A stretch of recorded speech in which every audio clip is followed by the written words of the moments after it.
உத்தரப்பிரதேச மாநிலத்தில் கன்வார் யாத்திரை மேற்கொண்டுள்ள சிவபக்தர்களை உபசரிக்கும் இஸ்லாமியர்கள் அம்ரோஹா பகுதி வழியாக காவடி ஏந்திச் செல்லும் பக்தர்கள் மீது பூக்களை தூவி பழங்கள் தந்து வரவேற்பு.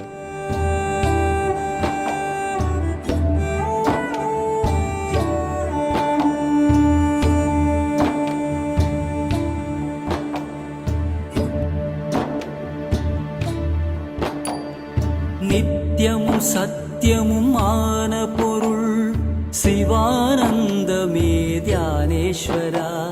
துன்பம் என்னில் வந்த போது துணை நின்றாயே தியானேஸ்வரா.